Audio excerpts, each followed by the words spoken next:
Ya, dan untuk mengetahui informasi selengkapnya kita bergabung dengan reporter Berita 1 Oktaviana langsung dari Gedung KPK Jakarta. Okta, bagaimana jalannya pemeriksaan Ruhut Sitompul, Okta? Ya Rudi, hari ini memang juru bicara dari Partai Demokrat yaitu Ruhut Sitompul memenuhi panggilan KPK untuk menjalani pemeriksaan sebagai saksi bagi Anas Urbaningrum mengenai kasus dugaan penerimaan hadiah terkait dengan proyek Hambalang di mana mantan Ketua Umum Partai Demokrat Anas Urbaningrum tersebut menjadi tersangka. Dan tadi Ruhut datang sekitar pukul setengah 12 siang dan usai pemeriksaan selama 2 jam, ia mengaku ditanyakan penyidik sekitar lebih dari 30 pertanyaan dan memang fokus pertanyaan memang seputar aset-aset yang dimiliki oleh Anas Urbaningrum. Namun karena Ruhut sendiri tidak mengetahui detail mengenai aset-aset apa saja yang dimiliki oleh Anas, sehingga penyidik pun tidak melanjutkan pertanyaan lebih lanjut. Dan ia hanya menegaskan bahwa selama mengenal Anas, ia hanya tahu rumah Anas Urbaningrum adalah rumah yang selama ini digunakan oleh Anas untuk menjamu rekan-rekannya, khususnya pada saat misalnya seperti acara buka puasa bersama, di mana rumah tersebut adalah rumah yang berada di kawasan Durensawit, Jakarta Timur. Dan tadi juga selain mengenai aset-aset, Ruhut juga ditanyakan seputar pada saat Anas masih menjabat sebagai anggota DPR RI, tepatnya saat ia menjabat sebagai ketua fraksi Partai Demokrat di DPR RI.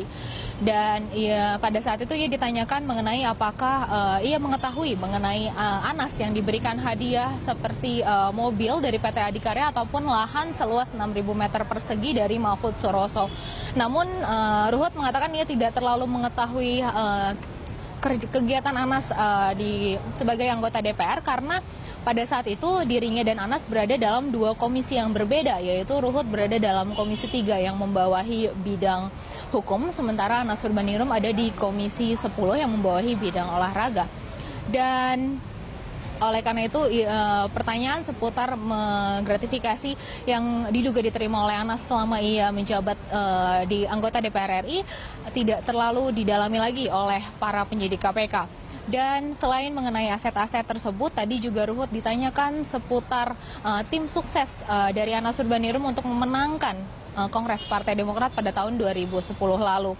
Ruhut ditanyakan mengenai apa saja kiat-kiat atau usaha-usaha khusus yang dilakukan oleh tim sukses, namun ia mengaku tidak terlalu tahu dan ia pun menjelaskan bahwa dirinya mungkin dipilih untuk ikut bergabung dalam tim sukses Anas Urbaningrum karena memang popularitasnya yang cukup mumpuni dan juga ia dikenal sebagai salah satu kader yang sangat rajin untuk turun ke daerah-daerah. Sehingga mungkin hal ini dapat membuat perolehan suara Anas Urbaningrum pada saat Kongres melonjak.